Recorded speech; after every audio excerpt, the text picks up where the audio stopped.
rin. Oh, pero yung iba magpapahinga katulad si Troy kasi yung tuhod. Si Brownlee actually naglalaro kahapon yung blister. May blister yun, ang laki ganyan sa paa. Pero nakapaglaro pa rin, buti naman. So pagpapahinga muna namin, so mag-aakit kami ng mga para alam yung sistema, siguro paakitin namin yung dalawa. Paakitin namin si Ku, saka si Abarientos.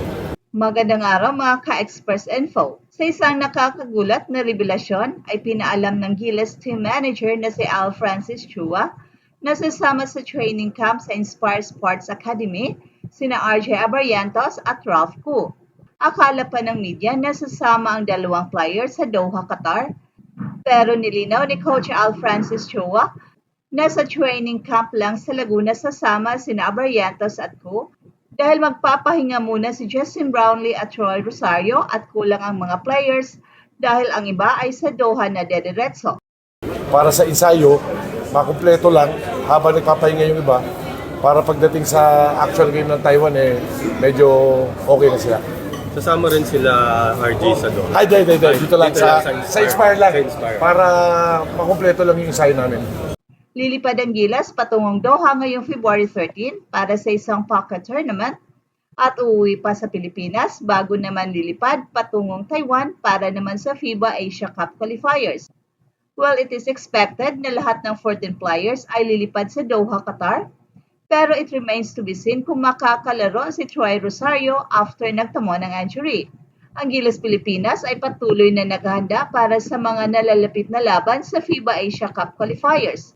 Kamakailan, inanunsyo ni team manager Al Francis Chua na sina RJ Abarientos at Ralph Ku ay sasama sa training camp sa Inspire Sports Academy sa Laguna.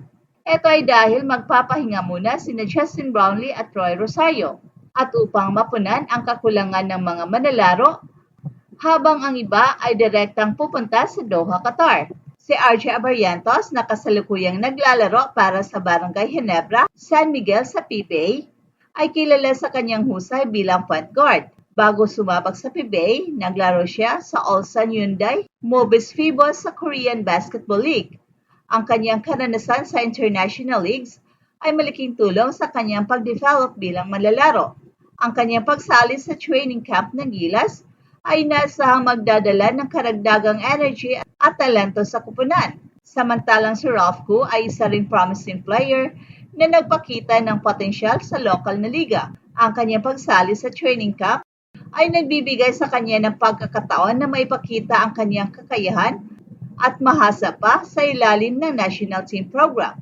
Si Justin Brownlee, ang naturalized player ng Gilas, ay nagkaroon ng sunod-sunod na laro sa PBA kasama ang Barangay Ginebra at upang mapanatili ang kanyang kondisyon at maiwasan ang over-fatigue, napagdesisyonan na bigyan siya ng pahinga.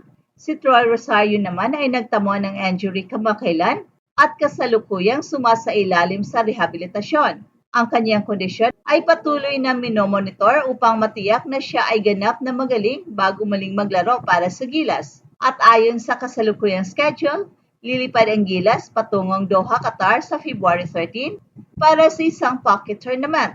At pagkatapos nito, babalik sila sa Pilipinas bago tumungo sa Taiwan para sa FIBA Asia Cup qualifiers, bagamat inaasang lahat ng 40 na manlalaro ay sasama sa biyahe patungong Doha, nananatiling hindi tiyak kung makakalaro si Troy Rosario dahil sa kanyang injury. Ang pagsasagawa ng training camp sa Inspire Sports Academy sa Laguna ay nagbibigay ng pagkakataon sa kupunan na mag-focus sa kanilang paghahanda. Ang pasilidad ay kompleto at angkop para sa intensive training na kinakailangan ng national team.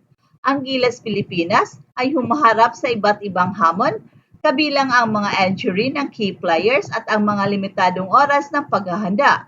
Gayunpaman sa pamamagitan ng mga strategic decision tulad ng pag-imbita ni Abarientos at Ku sa training camp, ay nabibigay ng sapat na pahinga sa mga manlalarong nangangailangan nito at ipinapakita ng team management ang kanilang dedikasyon sa pagtatagumpay ng kupunan. Isa sa mga dahilan sa pagpili kina RJ Abarientos at Ralph Ku ay ang kanilang natatanging kontribusyon sa laro. Si RJ Abarientos ay kilala bilang dynamic point guard na may mabilis na decision-making at mahusay na court vision. Ang kanyang karanasan sa iba't ibang liga kabilang na ang kanyang stint sa international basketball, ay malaking asset para sa Gilas Pilipinas.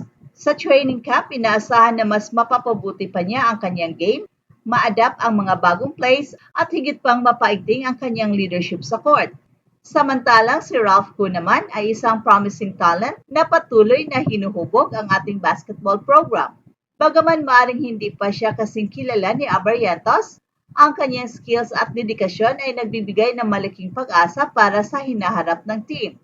Ang pagsama ni Koo sa training camp ay hindi lamang para sa kanyang personal development, kundi pati na rin sa overall depth ng roster. Sa tuwing may ganitong balita, natural lamang na magkaroon ng speculations mula sa media at mga fans. Marami ang inakala na baka kasama na rin sina RJ Abarrientos at Ralph Koo sa Doha, Qatar na maging malaking boost para sa team sa international stage. Pero agad itong nilinaw ni Coach Al Francis Chua, ang dalawa ay ilalagay muna sa training camp sa Laguna. So bakit nga ba ganon ang desisyon? Sa pamamagitan ng pagsali sa training camp, mabibigyan ng sapat na panahon ang mga players para mag-adjust sa mga bagong strategies at systems na ipinapatupad ng coaching staff. Bukod dito, ito ay paraan para mapag-aralan at mapalakas ang team chemistry habang ang ibang players ay nagpapahinga. Well, hindi may kakailan na malaking bahagi ng tagumpay ng isang kupunan ang tamang pamamahala sa pagod at injury management ng mga players. Kaya naman, inutusan ni Coach Al Francis Chua na magpahinga muna sina Justin Brownlee at Roy Rosario. Si Justin Brownlee bilang isang naturalized player na may malaking epekto sa laro, ay kinakailangang mapanatili ang kanyang peak performance. At sa pamamagitan ng pagbibigay ng break, masiguro na pagdating sa mga importanteng laban, nasa top form na siya. Samantala si Troy Rosario ay kasalukuyang bumabangon mula sa isang injury. At ang kanyang kondisyon ay patuloy na minomonitor ng medical team at coaching staff. At mahalaga ang recovery process para sa kanya upang maiwasan ang malalang injury at upang maibalik ang kanyang full potential sa court. Ang pagbibigay ng pahinga kina Justin Brownlee at Troy Rosario ay isang patunay ng tamang pag-prioritize. Alam ng management na mahalaga ang recovery at proper rest para sa sustainability ng performance.